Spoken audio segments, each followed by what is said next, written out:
we've gone from he says what we all want to say to doing what we all want to do. I think of some interviewers still asking me now, I just don't understand, how do these Christian nationalists support Trump, thrice married Trump, and after the Stormy Daniels? Still going Is it because there. They don't believe it, or they forgive him? And I said, what about the third option? They like it.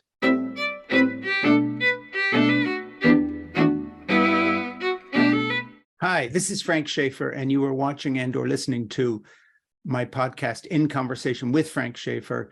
This goes live on Facebook first, then goes to YouTube and Substack and all sorts of places podcasts are found. So thank you very much for joining us today. And today I'm interviewing someone who I admire immensely, who I've known a long time, and who has a new book that I really want you to read. It intersects with stuff I actually know about. So that in this case, we've got a special time together. This is the book, and it's by my friend, Jeff Sharlet. It is called The Undertow is the title, and the subtitle, and I don't know which comes first, is Scenes from a Slow Civil War. And you know what? I prepared a little thing to introduce Jeff with, but the thing in the back of his book is actually a good little intro, and it's not too terribly long.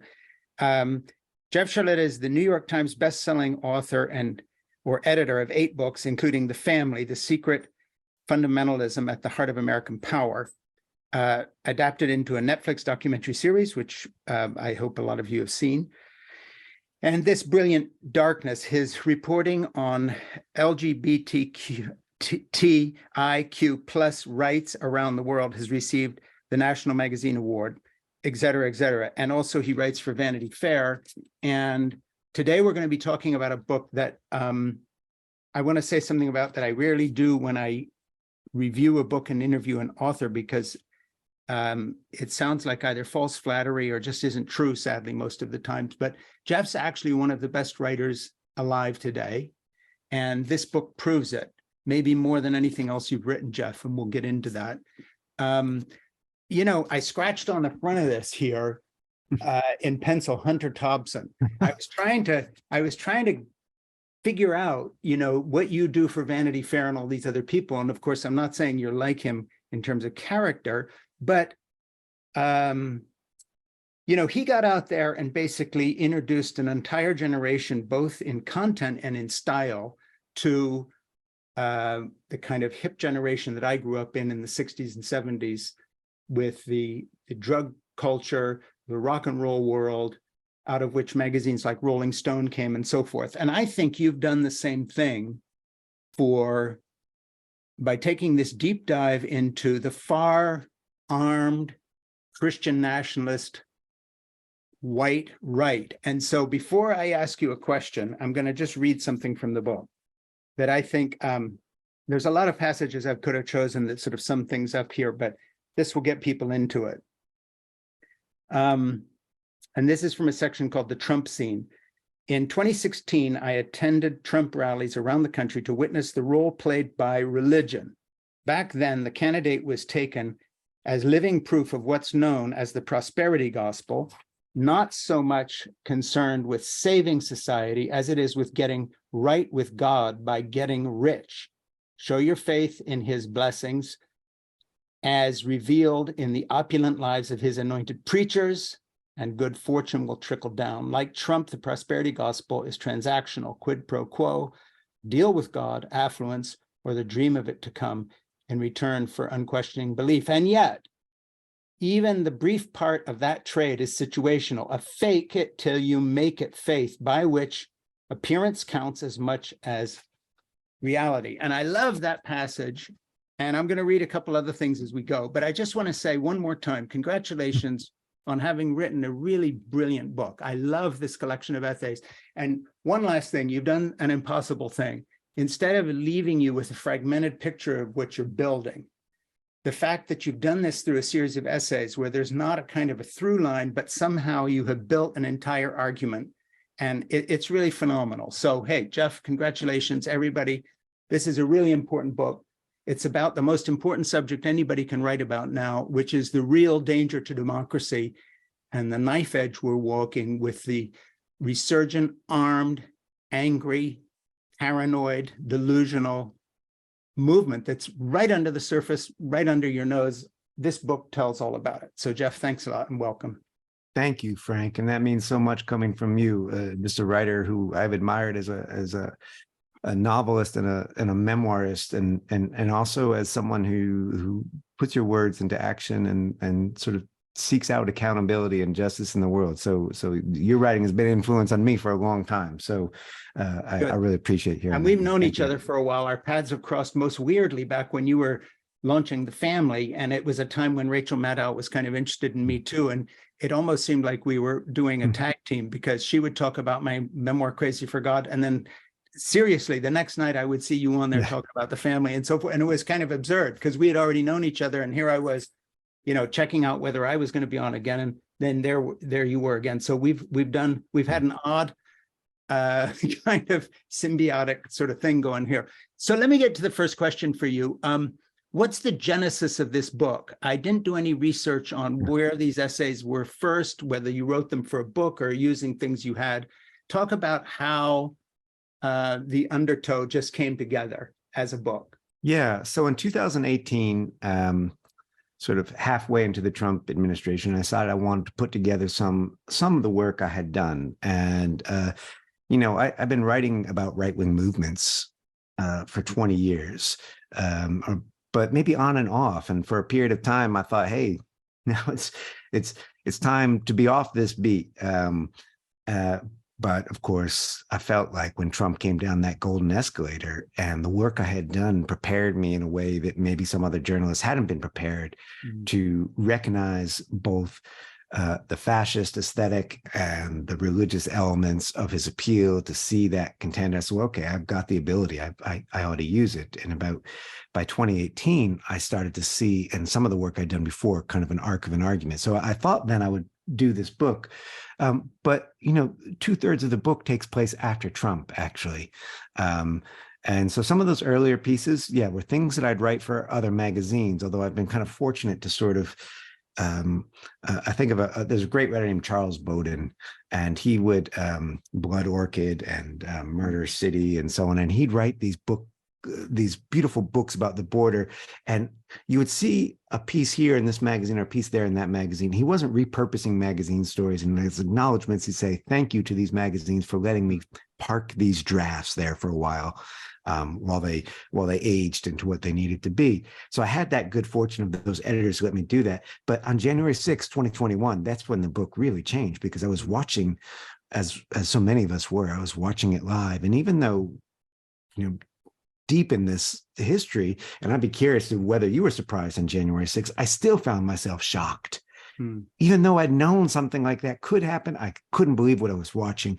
We watched then almost in real time as Ashley Babbitt, 35-year-old white woman, Air Force veteran, tries to crawl through a window within the Capitol, on the other side of which are members of Congress. A police officer tells her to stop. She does not.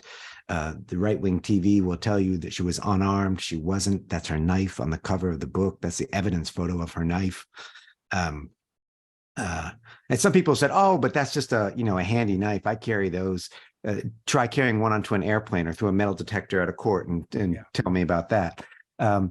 And we saw her killed, and we saw the hands of the officer who killed her. We could only see his hands.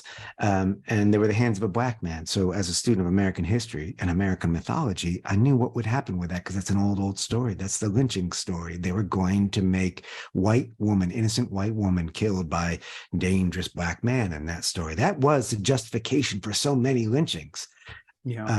I wanted to watch that martyr myth in formation. And so the book really changed. Instead of becoming sort of a collection of here are some of the elements that I think go into Trumpism, those become almost prelude to this sort of long journey around the country that I've been undertaking since January 6, 2021, as the Undertow, that metaphor that I use is Undertow. I feel the riptide is pulling us out to sea, and you swim against it, you won't get back to shore. You have to figure out another way. I just want to jump to something because it sets up something I want to talk about here, and forgive me for keeping to go to your book, but I swear to you, I do not do this very often, but there's so much in here that's good in terms of just the writing that it's kind of like swimming in a nice pool. And I'm going to come back to this one here, but I'm trying to find this here. Yeah, here's just an example of great writing, and it's page 234, Holiday City, Ohio. And I just think why I like this little piece I'm going to read here is it captures your writing at its best, but also it captures the danger you put yourself in by following these stories. These are not friendly, easy stories to follow. You're a courageous guy. I mean, I've had enough exposure to some of the folks who don't like me to get responses that are a little bit scary. And of course, you've gone a step further because you're really investigating the most dangerous people in the country. I mean, the only reporting this reminds me of is people who interview serial killers or something, but they're already in prison. These guys are running around out there fully armed and loaded. An American question, : how do you know I don't have a gun, ? Open carry, concealed carry, backpack, a trigger made of metal or in the mind. How did Marquis know that I didn't have one? How did the cop who killed Ashley know that the woman climbing through the window was unarmed? One man wears ammunition strapped to his chest beneath an American flag. Another keeps it in his pocket. Ashley had a knife in hers. What are you packing? I backed away from Marquis, and the gunman, hands out, half up, part of me thinking, stay, thinking, what a story, thinking, they wouldn't draw, thinking, what a strange verb, draw. Like, together we might make a picture, thinking of Ashley on the marble floor, illuminated, her bright blood, her blue flag, the gold of her hair. That's a hell of a paragraph. But in addition to which, here you are wandering around America, basically looking for trouble for the rest of us, in the sense of reporting on, I guess, our worst nightmare about social chaos is not a dream. It's actually being formed out there by extremists who make everything we've seen so far in terms of the insurrection and everything else look like a Sunday school picnic. And, you've gone out and found who these folks are in the Undertow and brilliantly covered it, written about it. I got to say, the style of your writing, you mentioned some other people, it reminded me very much of the way you conjure a whole picture in this book of these people and their houses and trailer parks and where they live and their weapons. Reminds me of John Steinbeck in Tortilla Flat and Sweet Thursday. The way he conjured, you could feel the Monterey Peninsula, the bay there. You can feel these places. I feel like I've been to the places you visited. So kudos on the writing. But what was it like walking up to a house with a Trump sign, or you say you didn't always go up to those houses, it was, and they really are packing, and you're asking questions they maybe don't want to answer, and yet you get incredible conversations. This process of just journalism stuns me reading this book. It's an interesting thing, and I've talked about this with other writers who go out into some of these worlds, and in a way it tells you about the rising temperature in the United States. My whole life as a writer of right-wing movements, I've always been able to go into any church, any organization, any compound, and if they had secretive issues, there might be that, but they never threatened me. I've been on the wrong side of a gun in my reporting at various times, but not in situations, well, not in churches, let me put it that way. And Marquis is a church usher for the Lord of Hosts in Omaha, Nebraska, and I think some things change, and the reason people would let me in would not be because they were unclear on who I was. Oftentimes, if religious believers, they would say, well, it's no accident you came here. Obviously, God has sent you and God is going to use you. And even if you're, a horrible leftist, whatever, somehow the message will get out. Or maybe because for a time in America, there's always been fascinating to me. So many people believe, so many religious believers, I find this fascinating, believe that free speech is a biblical principle, which of course it's not. It is, or maybe was, an American principle. That's gone. And I think, but because of that, I've never had too much hesitation approaching strangers. And as you say, I would drive around, and if someone is flying a bunch of Trump flags or flags with AR-15s or skulls or whatever, it's worth remembering that's a warning, but it's also an invitation. That person's not hiding. So, I think of a militia leader in Wisconsin, Rob Brum. I stopped to take a picture of his flag in Wisconsin that said, you mind language on this show, Frank? Not at all. No, said fuck Trudeau instead of fuck Biden. And I thought, well, that's unusual. I'm taking a picture, and his wife comes out, and little did I know at that point I was just standing on their lawn. I had breached their security perimeter number 2, and I don't even know where the first one was. Yeah. And they had a rule: if someone approaches, if it's a Fed, shoot them. If it's an intruder, shoot them. If it's a fool, wait and find out. So I'm good. I'm a fool. Yeah, and we know where you were. Yes, right. And Rob Brum, the militia leader, comes out, and he's packing. He's got open carry. I think it was a 45, and invites me in. Actually offers me, oh, you like the flag? I bought him 2 first. You want one? I'm not so brave as to say no thanks. Oh, sure. It's not really my thing, but yes, and invites me into his living room, which is an arsenal. And he's preparing for a training operation, AR-15s, assault rifles, and boxes of ammunition, a handgun that he said was the same gun Dirty Harry used. But I did my gun research as a good reporter, and I found out it was not actually the same thing, but it's just a big gun. Yeah. And that was fine. But the passage that you quote is from a church. It was the second militia church I'd been to, churches with their own militias. And this was a church in Omaha, Nebraska. I picked it mainly because it was there. It was a sort of a open air shopping mall, but all the big box stores had been turned into churches. Lord of Hosts, Pastor Hank Kuhneman presiding, was sort of a mid-level, sort of maybe rising star on a certain kind of prophetic far right. Great music. Terrifying preaching, and afterwards their answer was, hell no, you can't talk to anybody here. So I go outside, I go out into the mall's parking lot. I'm standing in the parking lot, it's 90 degrees, and talking to some other people who aren't even members of the church like me, have visited. And Marquise and brings with him, he's a church usher, a blue blazer, nice young man, brings with him one of the gunmen I mistook for a cop, but full tactical riot gear, but all in black. And at first he's polite, like, you've got to leave. But I'm like, well, but I'm actually not on your property. I'm just talking with people. And he said, you got to do it the right way. I said, I did, actually. I asked you if I could come. And he says, well, we don't know. You could be dangerous. I said, I've got a pencil. I'm holding up my little mechanical pencil, clicking the lead. And he said, you brought a man with a gun. And, this goes back and forth, and it's getting heated. And he leans forward, and I've learned from my years reporting, I am no fighter, I'm a writer. I've learned that the men who puff out their chests and stick out their chins, they're usually not too much to worry about. It's instinctual. If you're really going to fight, you don't stick out your chin. Yeah. It's the guys who curl in.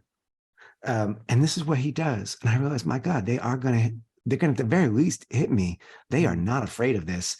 And it was scarier than times when I had guns pointing me at Russia and Uganda, scarier than that. I've been slammed up against the wall by cops who were violent cops.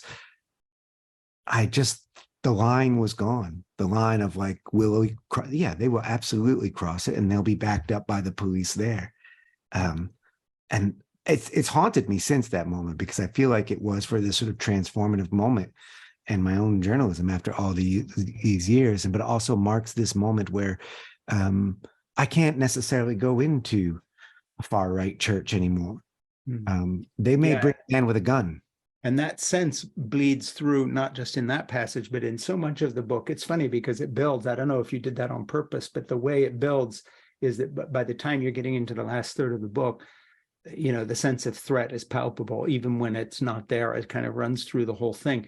I want to change course here. First, let me reintroduce you. I'm talking with my friend Jeff Sharlet, who's written the Undertow Scenes from a Slow Civil War, and This Will Be Everywhere podcast. And stuff is, and please like it in the podcasty sense and get the word out, because this book needs a wide hearing. But let me change tracks here for a second, roll back into your earlier writing as well as this book, and my earlier writing as well as, say, doing this podcast now. You know, both of us have something in common. And I would say one of our intersections of mutual interest and our opinion is that in our own ways, we have been telling our friends in the so-called big-time established secular media, would you please take these people that you regard as a sort of an unwashed mob in the middle, who you've never met anybody like, seriously? You know, I'll roll all the way back to an appearance I made on the Today Show when I was on the religious right myself, shilling for my dad's book, A Christian Manifesto. And I sat down with, I think it was Jane Pauley, and I said, we really object to the bias the New York Times and the secular media has against our work. My dad's new book is outselling what is presently on the bestseller list by about 3 to 1. And you don't count it because it's coming out of Christian bookstores. You don't review it. Mm-hmm. You are bigots against our point of view.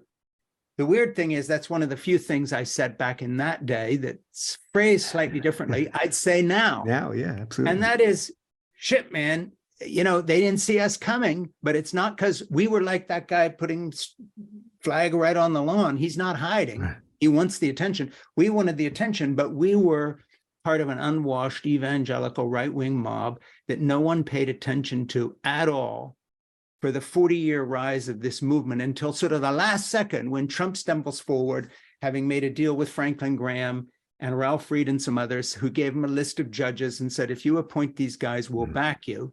And all of a sudden, everybody sits up on the morning after Trump is elected saying, what the hell happened? I had been talking for 30 years about not Trump, and not that he'd be elected, or the insurrection, but anybody who had been tracking what I was writing, or you were writing in the family, or what we had been saying, which basically was screaming, look at this, look at this, look at this, look at this, would not be surprised by anything they read in your book. They would only be surprised by how good the writing is. But you've seen it coming, and I've seen that coming. So what is the deal with the fact that we're still mired in people explaining Trump's election because of disgruntled steel workers? Everything under the sun except that there is a white evangelical group voter bloc. They're very far to the right. They're very armed. They're into conspiracy theories. They've been groomed since childhood to believe in conspiracies and mythology as opposed to science and fact, whether it's evolution, climate change, whatever. These are the guys who are the backbone of the NRA. What is it going to take to get, say, the New York Times to start reporting on these stories as if they mattered as much as, say, gross national product, or, you know, liberal versus conservative in terms of the Pentagon or whatever? It just seems like you in this book are still having to kind of ring a bell, say, hey, look, you know, I'm walking here, pay attention. I don't know how at this point in 2023, why this isn't just on above the fold. There's not a story in every day's paper everywhere. What's the deal? Yeah, you're a journalist. Yeah. What the hell? What the hell? Exactly, Frank. I mean, and right. I mean, you've been calling this out longer than I have, and you know, it's the only point where I disagree with you is and I wouldn't disagree with you. I would say yes, and, you know, like a improv, right? The white evangelical is what I believe the correct word now is a fascist movement. Always wasn't. Yes. Wasn't always fascist, but now it is. Is it about race? Is it about class? Is it about gender? Yes. Intersectionality is a concept. It is not only applied to the left. There's an intersectionality of the right. It is about all of these things and more. It is about, you said, the folks and the evangelical community are raised to believe in conspiracies and stories. Right. We all are. I write a lot about movies in this book. I write about Ashley Babbitt, the domestic terrorist, insurrectionist. You know, people are probably imagining her with a Klan robe. Her favorite movie is the Coen Brothers, The Big Lebowski. She loves it so much, she models her life on it. When I speak to people about civil war, Well, if you're born in America, unless you've been a war correspondent, the only thing you know about Civil War is stories. So what's it going to be like? One guy, a January 6er, George Riley, says of the insurrection, I'm like that movie 300. You know, this is what's it, Zachary Snyder sort of blood opera, The Last Stand of the Spartans. Yes, the Persians. Yes, or so many of them, and mostly the right, but also some on the left. Some folks on the left who are also arming up. What do they think of Civil War? They think of Red Dawn, that old Cold War movie. Patrick Swayze and a group of handsome-looking high school boys take to the hills, the football team, the Wolverines, and through pluck and courage somehow manage to defeat the evil empire. That's not what's coming. It's not what's here, right?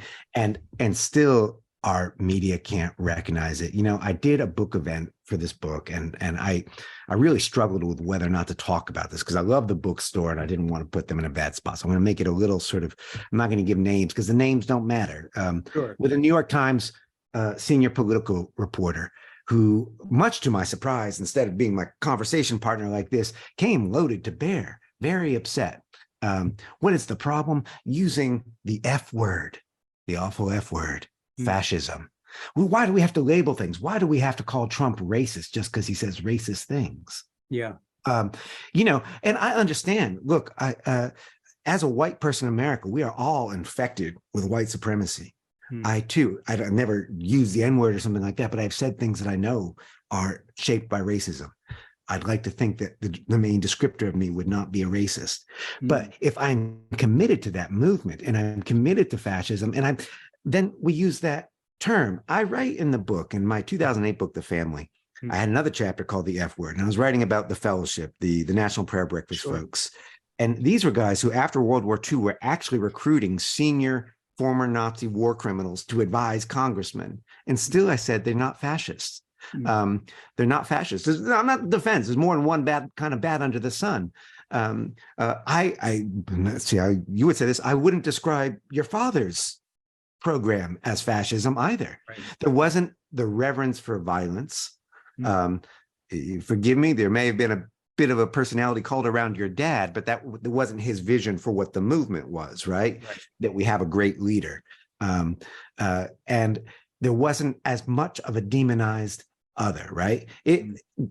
This has all come to be. So in 2008, I said, I don't think fascism can happen in America. What a fool I was. I said, fundamentalism will get in the way. They won't switch out the Father, God, for a Fuhrer. 2015, coming down that golden escalator, I saw I was wrong. I saw that the dictators that American fundamentalism, Christian nationalists in the United States have supported overseas for decades, in Indonesia, in Philippines, and throughout South America. Here he was, come home to us. This was our strong man. And understanding how those strong men appealed in those countries. They didn't rule just by the fist, but people come to love the fist. That's the seduction of fascism. I knew it was possible here. I didn't yet then call it fascism. I said fascism. I said, Trump is using a fascist aesthetic. Will a fascist movement emerge? It did. So I'm in this discussion with this New York Times reporter. Boy, he was not happy with that, not happy with discussing that. And I think about an op-ed the Times ran just the other day by Frank Luntz, the Republican pollster, How to Defeat Trump. So we know every good liberal is going to line up to read this. And a Republican saying it, which is to say, the op-ed becomes, how do we advance the agenda without Trump's personality? The agenda is fascism. And it's just, now we're doing 2023, we're doing horse race politics again. Who's up? Who's down? DeSantis, Trump? Yeah. Don't care. It's fascism. Yeah. I mean, you and I, as writers, as observers, we have to collect the nuances. But, or can Nikki Haley, I can't believe I've heard this on public or not public, cable news, might as well be public access television. Can Nikki Haley return the Republican Party to its moorings? Nikki Haley, woman of color, goes out and says 90% of American kindergartners are under the control of critical race theory. Under the control of 90, to which I say, those poor 10%, how can we, 90% are doing advanced college level work. What a country. White supremacy is something that goes beyond even white folks. It's what Anthea Butler, I think in her book, Sure. White Evangelical Racism, calls the promise of whiteness. Yeah. And we do not see that in the press coverage. I speak with it with some passion. I saw today the Washington Post has a terrific scoop, good reporting on the source of all those leaks about Russia's invasion of Ukraine. It seems to be a little sect of devout Christian men and boys drawn together by their love of physical fitness, guns, and expressing racism and anti-Semitism. Only far down the story does the kid who is the source say, yeah, but it wasn't a fascist recruitment tool. That's the headline. You have to read deep into that story to understand that they're even framing it with racism and anti-Semitism, that they are constructing, as classically a fascist cell as you could want. We don't have to say, is this this is in the dictionary. The New York Times or the Washington Post won't do it. Cell, because he was apparently, according to the story, which I also read, kind of reacting in that typical way that we're talking about, a kind of basically anti-government, in the same way that your folks that you're meeting out there are arming for the day when they're in conflict with the federal government.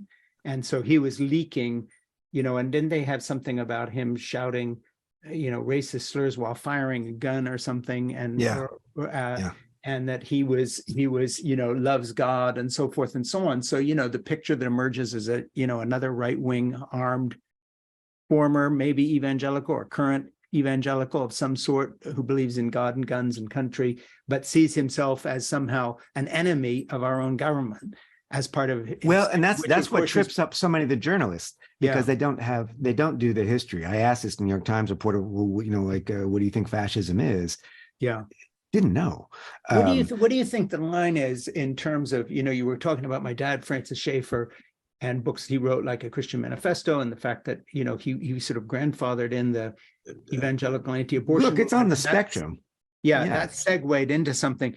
And I agree, he and a lot of that generation, for instance, Reverend Billy Graham, who we knew as a family friend, would be shocked by where this had gone. But there is a continuum from where they were to the present. But I wonder what you feel the line was, in the sense that there was a before and after and a moment of no return. When I grew up in the evangelical community with my dad already well known in it, guns weren't a thing. Right. It wasn't an issue. The idea of open carry would have just seemed as absurd to them then as it would to us now. The old thing of turning the heat up and boiling the frog to death slowly, 1 degree at a time. If you had told Dad, look, it's going to be all about guns and open carry and storming the Capitol, this is where it's all going to end. And the guns are going to have Bible verses on it carved into them. The guns are not going to be apart from religion. The guns are going to be of the faith. And that'll be the evangelical Christmas card. Me and all my kids armed to the teeth standing in front of a Christmas tree. Dad would have thought that was coming out of the Onion, not a history. But what do you, how do you see this? Is it a question of the fact that the right coming out of that background just sort of gave up on using the levers of power, elections and other things, to change things, in the same way that Trump followers have given up on it by claiming he's still president and won the election? Or did they just lose the thread of Christian teaching and replace it with a kind of a Christian nationalism, so in such a way that, now it's just Christian in name only? In other words, is this itself fascism that came out of Christianity, or a Christian heresy, or is the link now completely broken? So, it seems to me they would find the actual teachings of Jesus very inconvenient at this point, and would not want to have anything to do with that, because it would get in the way of the entire program. Where did one become another thing, in your opinion, having talked to so many people? That's why I'm drawn to this metaphor of the undertow, which is to sort of say, and some of the early chapters of the book are before the Trump years. And while I end up going to churches with, militias, a church in Northern California that has no crosses because they've decided now is not the time for, it's too weak tea, it's too sissy. They have a pulpit made of swords. Militia training every Tuesday, right? Which, by the way, without jumping into the heavy end of the deep end of the pool here, that was always Hitler's problem with Christianity. He liked Christianity as a cultural phenomena, but he didn't like Jesus's weakness. Right. Christianity is a vessel for fascism. And so where again, I might sort of argue a little bit is I'd say, I don't, when I look at that church, they are identifying with a war theology of the Christian tradition, which is absolute, it's a little bit like saying we can speak of America without speaking of racism. We cannot. It's ingrained. It is not all that it is. And it's not all that Christianity is, but Christianity has that war tradition so deeply ingrained now, they can turn to that. And I think the Undertow, I'm sort of looking at the ways in which currents that we weren't maybe paying attention, just the way when you're sort of swimming and then you slowly realize you're further out from shore. I read about a church in Miami. They're not a militia church.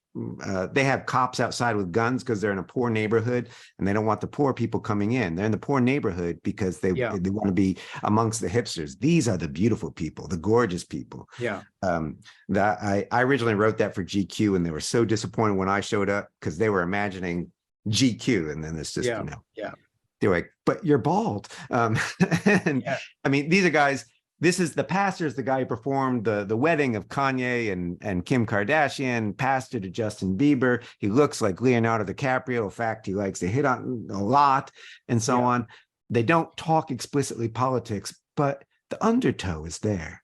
The undertow of prosperity gospel. It's not a prosperity church, but of beauty and wealth and gorgeousness and appearances as a kind of strength, of understanding yourself through the body, but hating the body that does not conform and celebrating the body, an Übermensch, right? Yeah. And the pastor, what is a major part of his ministry?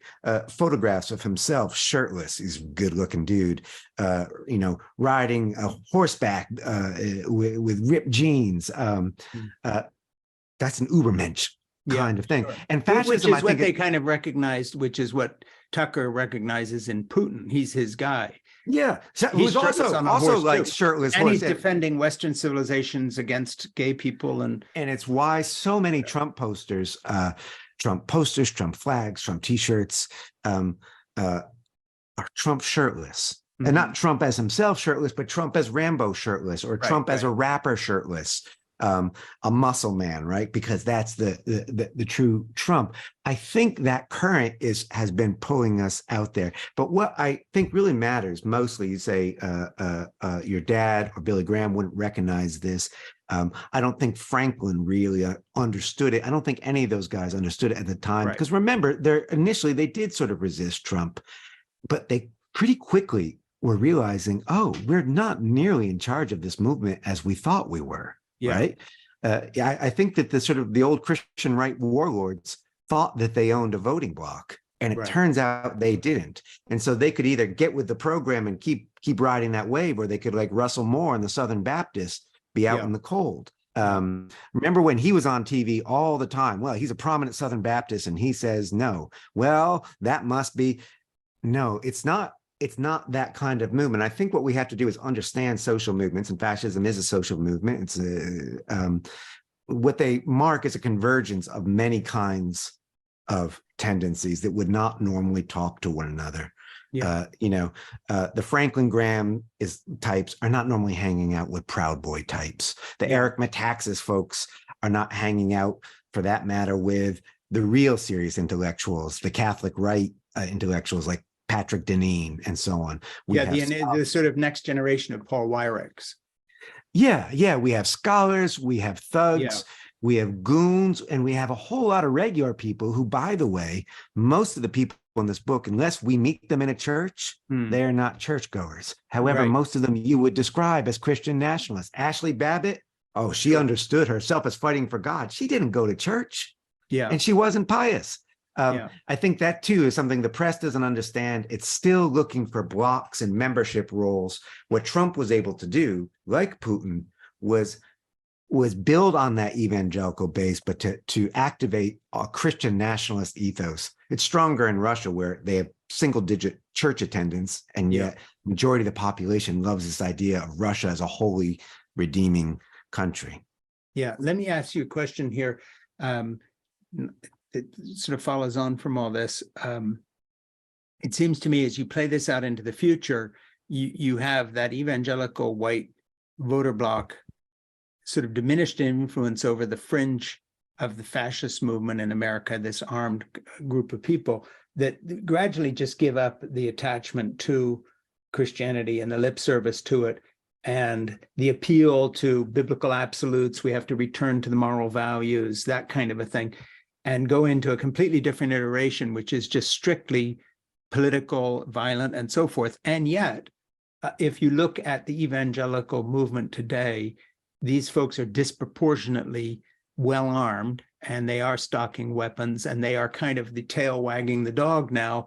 But they have not drawn the line and said, okay, we can't go any further, whether it's the school shootings or something else. You don't see that group, any willingness in that group to detach themselves from this fascist movement any more than you saw, for instance, the Lutherans in Germany after 1933, when Hitler actually came to power, and wasn't just street fighting anymore and so on. So let's talk a little bit about how you see the trajectory. And I know I'm asking you to kind of project how this moves, but I won't ask you, what do you think will happen? I'm asking you, what do you think the scenarios are that we're seeing a foundation built for now, whichever direction they go in? What do you see? I'm quite certain they won't draw a line, because to draw a line, that would be the greatest theological break with what they're doing. They're in a moment of transgression and ecstatic joy. I think about a couple I met at a Trump rally back in the beginning, 2016, nice, grandparently, lovely, kind of hippie-ish people. You wouldn't have expected such language. And the man says, I want to get a hold of a protester and beat him up. So I get on CNN. His wife says, oh, Gene, I think it's rebuking. But then she smiles and leans in and whispers to me about Hillary Clinton. And I don't think this is language this woman has used regularly. She says, don't she look like she'd been rode hard and put up wet? Yeah. And they were so thrilled by their vulgar. And you heard this again and again. He says what we all want to say. I think about in the news, you may have seen just the other day, a governor of Texas, Greg Abbott, has planning to pardon a white man who drove into a Black Lives Matter protest, one of 73 car ramming attacks just that summer, and then shot to death another man. And that guy, Daniel Perry, he's been convicted of murder. He's going to be pardoned. Why? Because there is no line. It's no longer, he too was writing online, maybe I'm going to kill some protesters, just like that joking guy. And then he did. We've gone from, he says what we all want to say, to doing what we all want to do. I think of some interviewers still asking me now, I just don't understand, how do these Christian nationalists support Trump, thrice married Trump, and after the Stormy Daniels? Still going. Is it because they don't believe it, or they forgive him? And I said, what about the third option? They like it. Yeah. Does what we all know that we want to do. And fascism always thrives on transgression, a kind of ecstasy, a kind of rage that is experienced as love. And that was very true of Ashley Babbitt, who was not always a fascist. Second favorite president was Barack Obama, voted for him twice. Yeah. And then one day it's like she just gave up trying. And then in comes this flood. I've seen this happen to people in my life. Lefties who open, maybe it's anti-vax that opens the door for them. And then pretty soon the whole thing, and it feels glorious and exciting to them.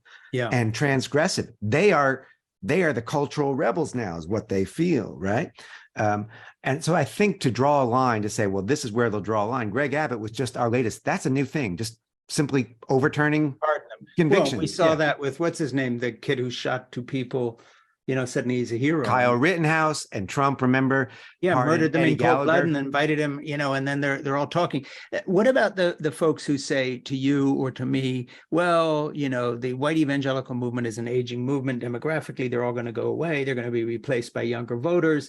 This is the past, the future, it looks brighter than this.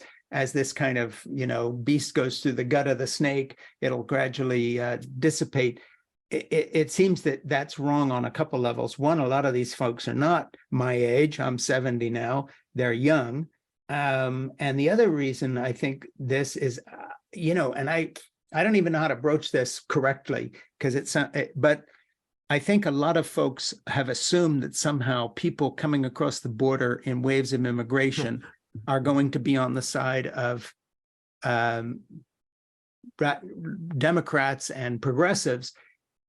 Last time I checked, a lot of these folks are coming from evangelical charismatic churches that are hysterically involved with their own view of history, and or right-wing Roman Catholics. And I want to segue before you get into that to the fact that it seems at the other end, bookending the guys with the guns in a trailer park somewhere, we have Amy Coney Barrett and the others on the Supreme Court, a 6-judge majority of Roman Catholics, basically, who are the old school pro-lifers, come finally to power, and they're going to impose their views. But they're also doing something else.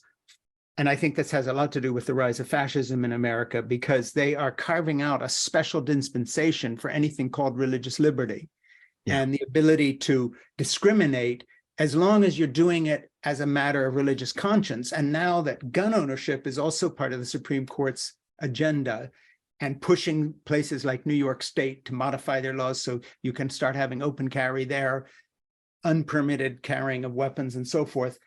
How do you see what you might call the right-wing elite that comes out of the Federalist Society, those lists that have now been put in federal judgeships, including the Supreme Court, bookending this kind of groundswell, unwashed movement out in these readouts, and militia thing, but at the same time, using the religious liberty argument to open the door for more of what you and I would regard as the people you're writing about here, as long as they package what they're doing as somehow religious liberty combined with the right to bear arms. I think we have a Supreme Court that writes them a blank check. And that's part of our future, in the same way that so many quote unquote respectable German politicians in the 1920s and 30s basically bailed and allowed the National Socialists to not only first fight it out in the street with communists and in their little street skirmishes, but then when they came to power, almost looked at them and allowed them to do that, because they still preferred that to the alternative of what was coming from the left. I've said a lot there, but pick something that actually makes sense out of that and try to. Well, I agree with you. That's the road that we're on. The book's subtitled Scenes from a Slow Civil War. Right. I think that we are actually in the slow civil war now. Talk about the Supreme Court a little bit. The Supreme Court. I do think the Supreme Court's not going to write a blank check. They're going to write a series of small checks, right? Yeah. And each time, I think those of us who are not part of that world are going to reassure ourselves, well, it could have been so much worse. It could have been so much worse, right? Yeah. It turns out the medicine necessary for a medical abortion, it's not going to be fully banned. It's only going to be partially banned, right? Oh, it turns out we're not going to get the national abortion ban. But it could be worse. It could be worse. It's just going back to the states. Don't worry. It's just going back to the states. And of course, it's an arms race for those folks. So Florida, takes out a lot of books from the libraries. Missouri says, hold my beer. We're cutting funding for all libraries, period. Yeah. It's an arms race, and certainly anyone with ambition in the Republican Party, you're not going to get that by being moderate. You're going to say, like, what can I do to stay relevant? Well, you have to keep staking out territory to the right of the last far right, whatever it was. You have to keep pushing. Not just to the right into the showing, and it will be buffoonish. That's another way in which we reassure ourselves it's okay. Marjorie Taylor Greene, remember when she was elected just a few years ago? No committees. Well, what will the Republican Party do about its hard right fringe? Well, that's nice that you have the title, Kevin McCarthy, but Marjorie Taylor Greene is running your party right now. She's not the fringe. She's the center. And this is something I write about in the book, this idea, one, that fascism as an aesthetic always begins with buffoonishness, which allows serious people to dismiss it. And two, the temptation to reassure ourselves with either buffoonery or old age. They'll age out. And that, by the way, is a line. I'm 20 years younger, but I've been hearing my whole life. Yeah. We're always about to turn. And I write too that the latest American contribution to fascism is in some ways to purge it of its exclusive focus on race. And that's why at the rally for Ashley Babbitt I go to in Sacramento, it devolves into a brawl between Proud Boys and Antifa. About half the crowd is people of color. About half the speakers are people of color. Many of the Proud Boys are Latinx men. Sure. It doesn't mean but that's not the majority. That's okay. Fascism doesn't need the majority. It Right. never has. And if you're telling yourself the kids today will save us, no. I meet the kids who are going to save us in this book in the town of Black River Falls, Wisconsin, group of young women and queer folks right after the downfall of Roe v. Wade, Dobbs, and they are mad as hell. And these are not radical kids. This is small town Wisconsin. Cheerleader Peyton for the Black River Falls Tigers holding a sign. There's a picture of it in the book. Let me see if I got her. Yeah, and by the way, I like the pictures in the book, which you shot. You've got a lot of good photography in here. Yeah, it's become a bigger part of my work. Yeah. I was particularly proud of getting this one. Here's Peyton standing on the bridge into town. Yeah, I love that. Fuck off. What does it mean? Yeah. She says, what does it mean? She says that, let's see. It means if you don't believe in women's rights, you can just literally go fuck off. You ain't getting no pussy. You ain't getting nothing. It meant, she said, rage.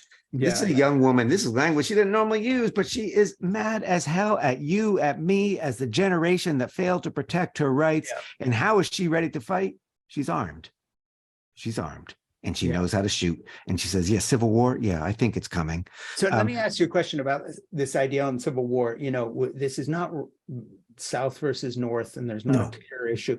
But how do you describe that? The worst case scenario, or just give me 3 scenarios of what you think could happen. Not asking you to commit to one of them, but 20 years from now, if you're around and you're writing about what actually did happen, looking back, what's that history going to be?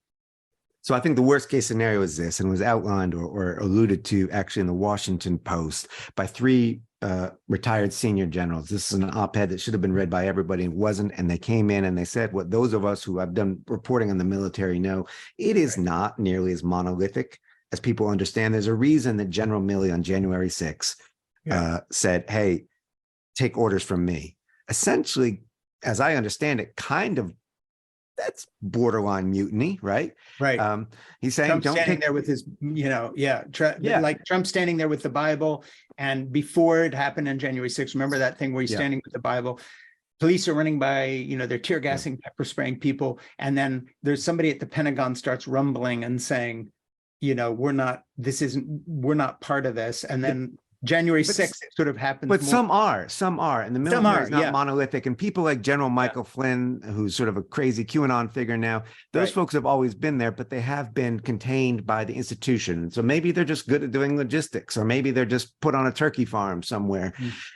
We have the worst case scenario is a real dispute in the chain of command. And I think that is a distinct possibility in 2024. Do we imagine that there's any way that election is not contested? And if we have even a couple base commanders that say, no, I don't think Biden or whoever else is president, I think Trump is president, so I'm not following their orders. We've already seen simmering elements of that. Well, there's Oath Keepers has sworn to do that. Oath Keepers is small. Oath Keepers, I'm saying that template is there. No. The template's there on a much bigger scale. 7 state National Guard commanders, mild mutiny, refused to enforce orders on vaccines. Right. So Biden faced a choice. What do I do? Do I make a big showdown, or do I? And sometimes the right thing to do is that to pull off. So the worst case scenario is a split in the military.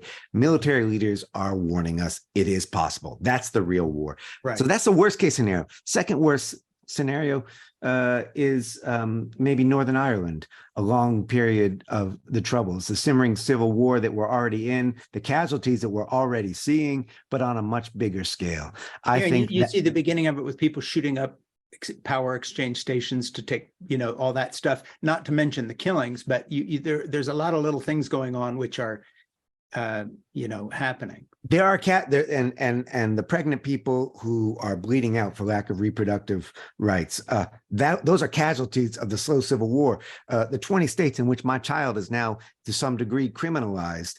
The trans kids who are committing suicide in despair. Those are casualties of the slow civil war. The men with AR-15s who line up in front of schools and hospitals and libraries every weekend in shows of force. That's part of the slow civil war. And then the institutionalized violence. When Greg Abbott pardons a just convicted killer, he is now an accessory to the crime in my book, right? This is when the Tennessee legislature achieves the same goals of January 6th insurrectionists, but the call is coming from inside. It's institutionalized violence. This could heat up. And that's where the Oath Keepers and the Proud Boys matter. I do not believe, and I think people reassure themselves, wait till these militias get a load of an F-16.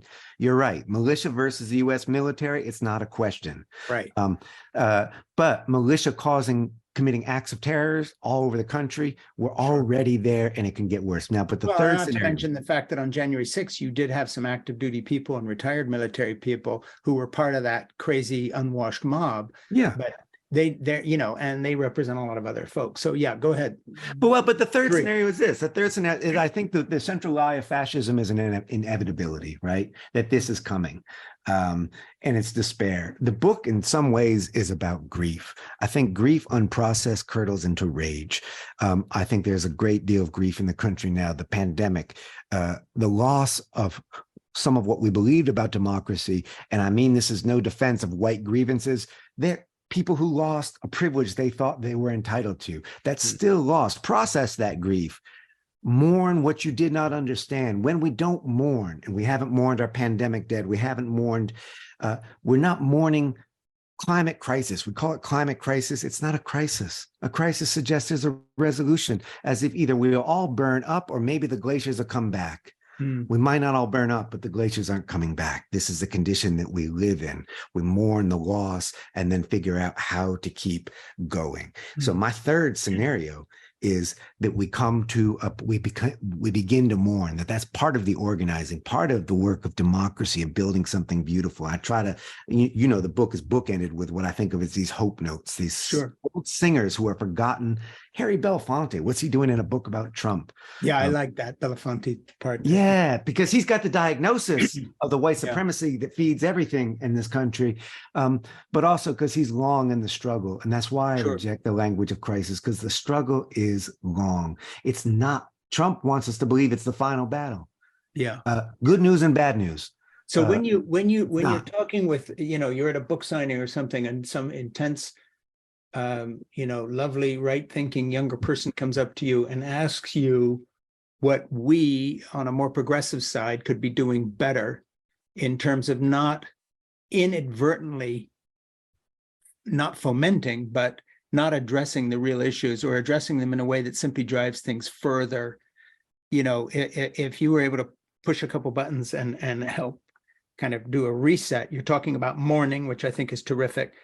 So that's part of the reset. What would be the rest of the reset in terms of salvaging something that would not simply have the other side drawing its guns and opening fire, but would make some last-ditch appeal to, basic human values, whatever Christianity is left in terms of the better aspects of Christianity, the idea that we're all Americans here, that old-fashioned word patriotism.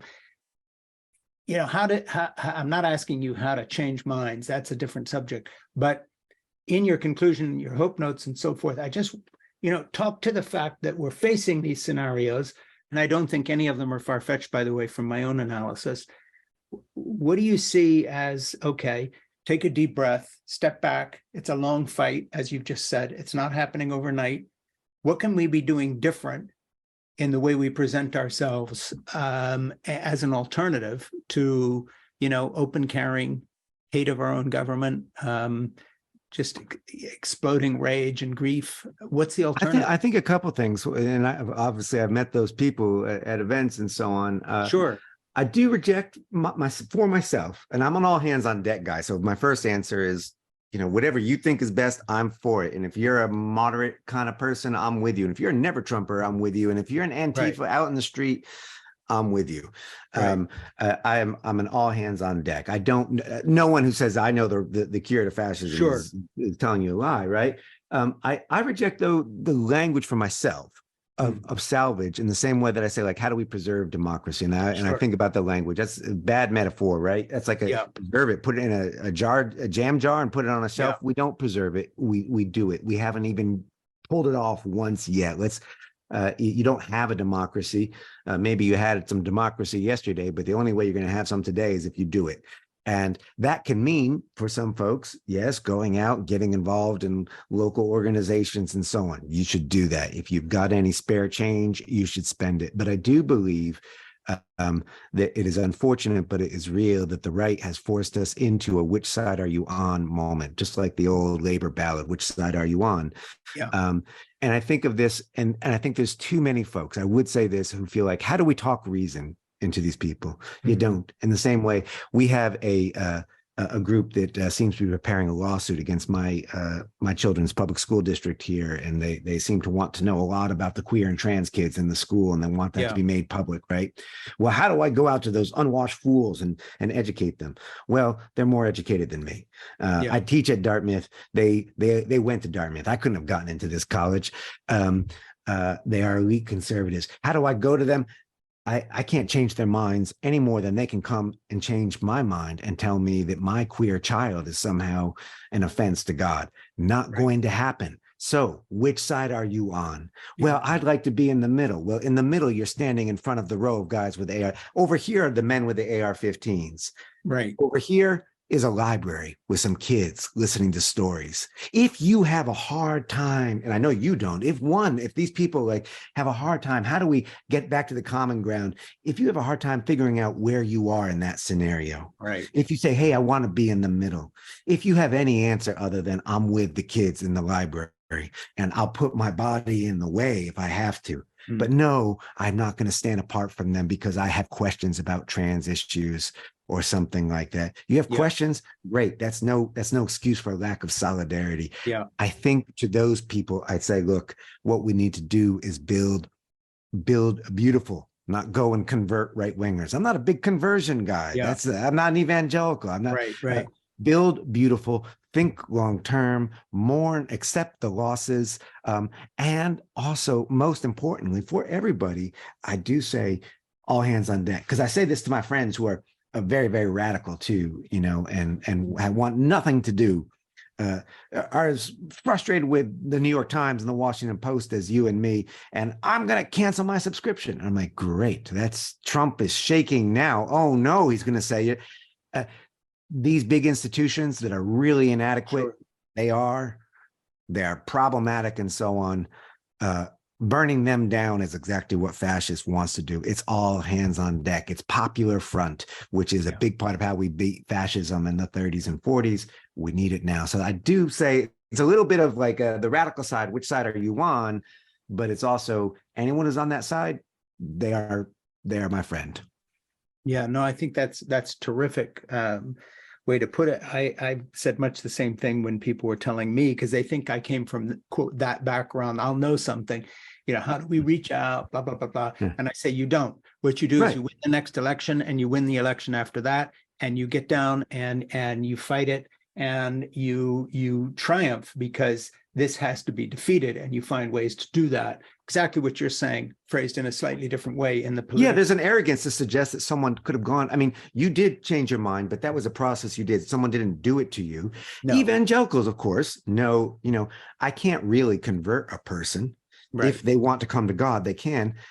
But the arrogance of suggesting, well, how do we get Frank Schaeffer or Francis Schaeffer? How do we get Francis Schaeffer if we just, as if something could have been said to your father, and he would have said, I never thought of that. Never thought of that. Maybe none of it's true. Yes. Yeah. No. So let's wrap it up this way. I just want to one more time say what I said at the beginning of this interview, that I have Jeff Sharlet here. He's a true friend, and The Undertow is a book that is something you need to read, and you need to help make this book a success. A lot of people need to read it. If you care about what we're talking about, the road in right now is to get this book read, and it's Scenes from a Slow Civil War. A lot of times when I talk to people who write books that have political impacts. I'm pitching the book because I believe in what they're saying, but I don't also say that it's a pleasure to read, because it's journalism and writing at just the highest level. It's a terrific book, which seems like a non-starter when we're talking about huge subjects like fascism. But hey, good writing still matters. That's part of all hands on deck. So thank you for doing such a wonderful job. And I'll just say, my producer Ernie will be asking you to give him the links of anything you want to link to in terms of selling the book, in terms of getting people on whatever site you want them on. If you find this has been useful, Jeff, then you can tell I will people spread to the watch word. this, Absolutely spread the and word. we will keep spreading the word, and we'll go from there. So get back in touch with Ernie and me if you want a second round or want to say something, because this is a place you're always going to be welcome to say it. I appreciate it. Thank you, Frank. It's really good to talk with you. Yeah, me too. And seriously, my hat is off to you. This is an incredible read. Thanks. But I have a question before we go, because you asked me this at the beginning, and I've been asking this I've been making this a practice, asking this of everyone, every interview I do, especially with folks who know a lot. What time is it on your doomsday clock? Before Trump got elected, I would have said it's, 8:45 in the evening. Now I would say it's 2 minutes to midnight, because I don't think that means that it's going to end badly. Right. But here's the way I would put it. The choices we make in the next 36 months, the next 24 months, are going to set the die that then becomes irreversible for generations. Yeah. So I don't find it 2 minutes to midnight as midnight is necessarily the end, but we're approaching a moment that you alluded to brilliantly a moment ago, saying, do you think anybody's going to accept the 2024 result if they don't like it? Yeah. Without some sort of pushback? Well, of course they're not. So we've only seen the first taste of what's coming from the fascist movement in this country. And what we do now has a seriousness and a gravity to it that is mind-boggling. And as a guy who's 70 years old, waving goodbye to my kids and my grandchildren, as it were, watching my own life come to a conclusion, or very near that part, I would just say, hey, it is time to really be serious, to understand that we don't have any time left to waste, and to dedicate ourselves, just what you were saying, declare which side you were on, stop with all the nonsense, cut to the chase. This is for keeps. It's 1930 in Germany. It's not 33 yet, but we are months away from whatever the trajectory is that will be irreversible. That's what I think. Yeah, I think that's you're my right. opinion. I share it with you, but also the hope that there is some room for us to maneuver in that. So yeah, and thanks for fighting the good fight, Jeff. Likewise, Frank. Thank you. Take care. Take care. Bye-bye. Yeah, bye.